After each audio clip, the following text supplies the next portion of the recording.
여러분, 삼성 위기론이 터졌습니다. 요즘 말입니다. 그만큼 이 삼성이 앞으로 어떻게 될지에 대한 궁금증들 굉장히 많은 것 같아요. 위기론이 왜 터졌느냐? 위기론이 터진 건 주식시장에서예요. 보시는 것처럼 주가가 지금 장난 아니에요. 4월 18일 현재로 봤을 때는요, 52주 최저가 66,100원까지 떨어졌습니다. 4월 22일 현재는요, 67,000원이에요. 66,100원까지 떨어지니까 위기론이 나올 수밖에 없겠죠. 삼성은요, 여러분도 알다시피 10만전자 이것을 입에 달고 살았습니다. 쉽게 말하면 주당 10만 원은 갈 거다, 이런 예상을 했는데 완전히 거꾸로 가고 있어요. 거꾸로. 계속 떨어지고 있습니다. 그러니까 삼성 위기론이 반도체 시장 위기론으로 이게 합쳐져서 사실은 주식시장에서 나오는 이유입니다. 근데 왜 이렇게 위기론이 커질까? 이것은요, 어째 보면 삼성 내부에 있습니다. 삼성 내부에. 어째 보면요. 왜냐하면 보세요. 삼성이 지금 차세대 먹거리라고 이야기하면서 파운드리 사업 키우겠다. 2030년까지는 1등을 하겠다. 그렇게 이야기했잖아요. 근데 파운드리가 도대체 시장 점유율이 안 늘어나요. TSMC가 52.1%, 오히려 TSMC 점유율은 좀 더 늘었고요. 삼성전자는 사실상 그대로입니다. 18.3%. 이게 안 늘어나는 겁니다. 게다가 대만 업체 중에 UMC라는 업체는 오히려 늘어나고 있어요. 7%. 미국의 글로벌 파운드리나 다른 회사들은 그만하지만 대만의 업체들의 약진이 이게 무섭다, 이렇게 이야기하고 있습니다. 대만 업체들의 약진이. 이렇게 가면 여러분, 과거 일본이 우리한테 그랬던 것처럼 지금 삼성이 대만이나 좀 더 넓게는 중국한테 이렇게 되는 것 아닌가, 이런 우려감들이 커지는 겁니다. 아니, 실적은 괜찮습니다, 여러분. 삼성전자의 실적을 보면 말입니다. 그 어느 때보다 좋아요. 1분기 실적을 보면 2022년 1분기예요. 77조 매출이잖아요. 여기에다가 영업이익이 14조 1천억 원입니다. 그러니까 잘 나간다, 걱정 없다, 이렇게 지금 보기는 괜찮은데, 왜냐하면 매출을 한번 보세요. 지난 2021년부터 보면 77조는 역대 최고 매출입니다. 역대 최고 매출. 77조가 올라간 적이 없습니다. 작년 4분기가 76조 5,700억 원이 되기는 했어요. 그렇지만 이게 1분기잖아요. 1분기에 77조라는 것은요, 어마어마합니다. 1분기에 일반적으로 수출이 잘 안 되거든요.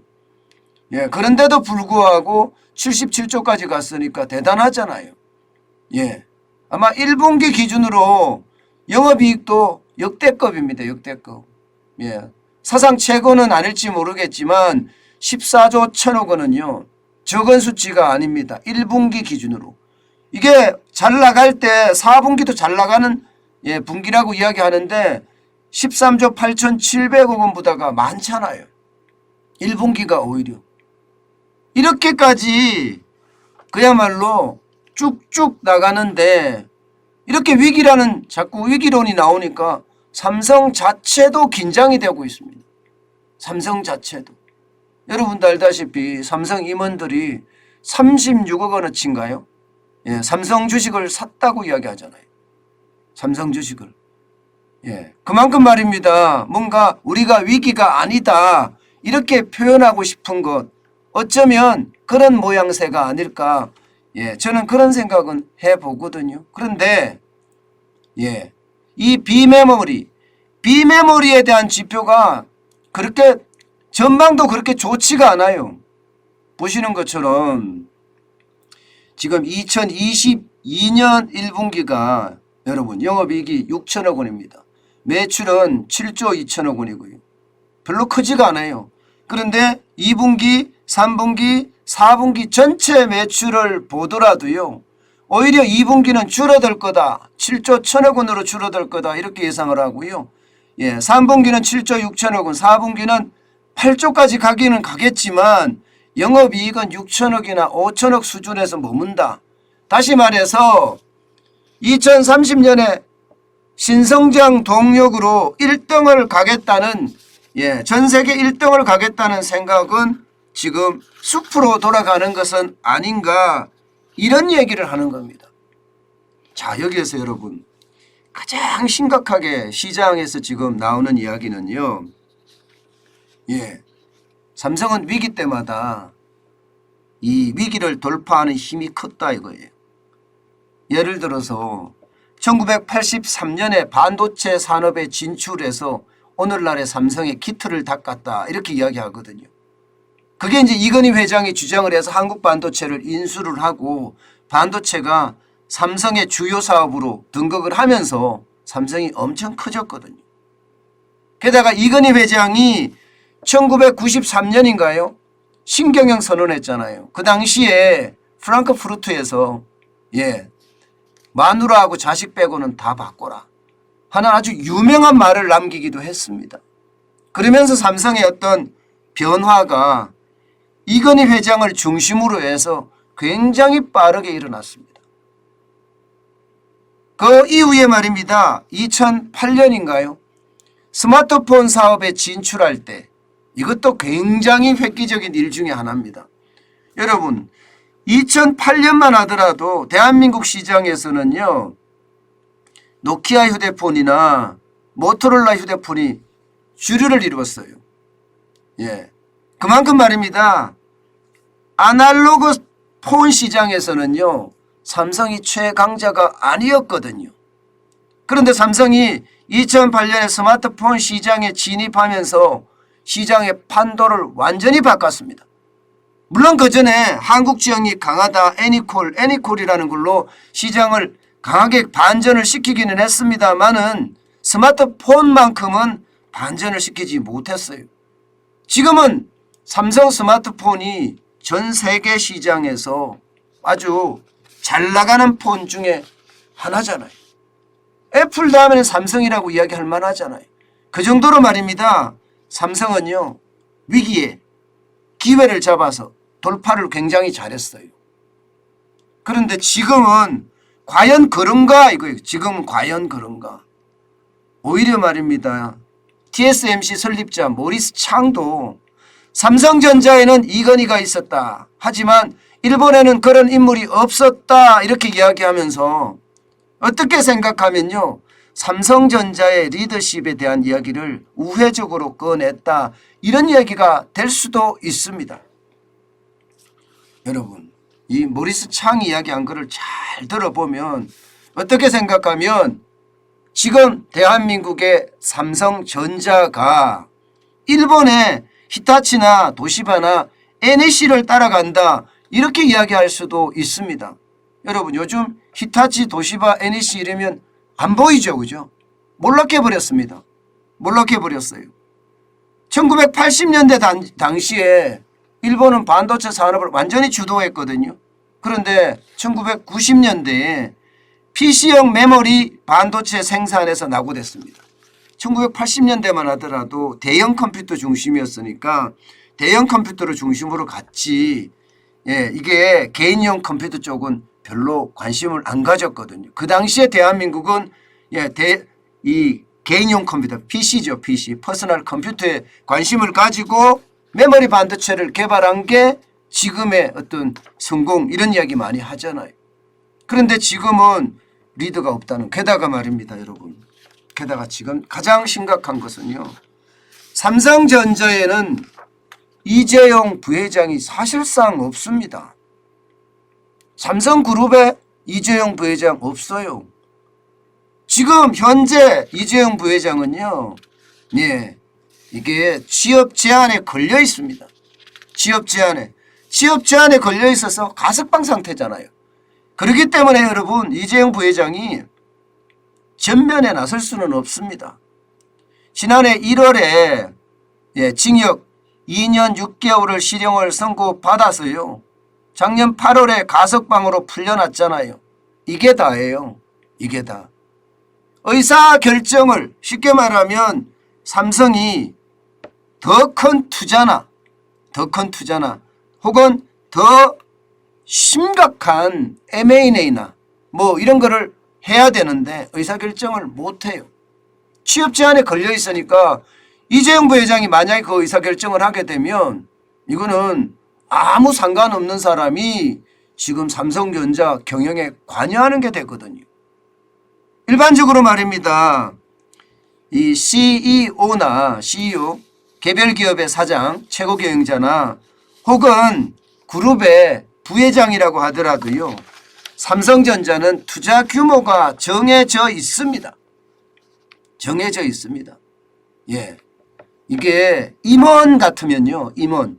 그러니까 최고 경영자가 아닌 임원이잖아요. 그럼 3천억 내지 4천억을 투자할 수 있습니다. 그리고 최고 경영자잖아요. 최고 경영자는 1조가량을 투자할 수 있어요. 1조. 그 이상은 투자하기가 힘듭니다. 그런데 여러분 보세요. 파운드리, 비메모리 반도체, 여기는 투자하는 게 어마어마해야 돼요. 이재용 부회장이 2030년까지 1등 하겠다고 밝혔을 때도 170조를 투자하겠다고 그랬어요. 170조. 어마어마한 돈이잖아요. 170조. 그런데 지금 이재용 부회장은 의사결정권이 없어요. 그렇다고 지금까지 규정이 임원은 3천억에서 4천억 원, 그리고 대표이사는 1조가량 이렇게 정해져 있는데 갑자기 수십조 투자한다는 이야기가 나오면 이거 걸릴 수 있거든요. 예. 이게 취업 제한이 이루어져 있으니까 아마 그런 영향도 굉장히 크지 않을까, 이런 이야기 많이 합니다. 문제는요, 진짜 삼성전자가 위기가 닥칠 것이냐. 충분히 닥칠 수 있다고 생각을 합니다. 충분히. 예. 왜냐하면 말입니다. 여러분 야후 들어보셨어요? 아마 여러분 야후라는 회사가 지금은 보이지가 않아요. 보이지가 않아요. GE, 요즘 GE도 안 보여죠. 제너럴 일렉트릭, GE도 잘 안 보입니다. 애플이 워낙 많이 뜨니까 GE가 잘 안 보여요. 예, 언제 어느 때든지 삼성전자도 야후나 GE처럼 세계 시장에서 안 보이기 시작하다가 한국 시장에도 안 보일 수가 있다는 겁니다. 때문에 신성장 동력을 위한 투자, 또 리더가 나와서 과감한 의사결정, 지금 이것이 필요하지 않을까, 저는 그런 생각 진짜 많이 해봅니다. 모리스 창 이야기하는 게 어쩌면 말입니다. 리더가 그만큼 똑똑했기 때문에 일본 기업을 침몰을 시키고 대한민국이 1등을 했다는 이야기잖아요. 야, 그거를 생각하면 진짜 무섭습니다. 사실 말입니다. 비메모리 반도체는요, 시장 규모가 메모리 반도체 우리가 1등하고 있잖아요. 이 시장 규모가 2배가 넘습니다. 그런데 그 2배가 넘는 시장에서 지금 대만은 엄청나게 빨리 성장하고 있고요. 우리는 점점 뒤처지고 있다는 사실이 어쩌면 저는 위기의 어떤 시작이 아닌가, 그런 생각 참 많이 해봅니다. 참 이럴 때 저도 참 담담합니다. 우리 빅팩터님, 박사님 말 듣고 삼성 주식 매입 안 해야겠어요. 저는 생각이 조금 다릅니다. 저는 조금씩 계속 매입을 할 거예요. 삼성전자가 저렇게까지 무너질까요? 저는 그렇게 생각하지 않습니다. 뭔가 또 다른 변화가 일어날 거라고 생각을 하는데, 이게 삼성의 위기론이 터졌다는 자체만 하더라도요, 뭔가 시장의 변화가 있겠구나. 예, 그런 생각. 그리고 삼성의 이재용 부회장에 대한 어떤 사면도 일어날 수가 있는 거고요. 예, 그래서 저는 지금까지 해왔던 대로 삼성전자에 그냥 주식 저축하는 거, 매월 조금씩 사서 모으는 거는 저는 계속 하려고 생각을 하고 있습니다. 너무 제가 이야기할 때 충분히 제 이야기를 다 들으시고 그리고 판단하시는 게 좋지 않겠느냐. 저는 그렇게 생각합니다.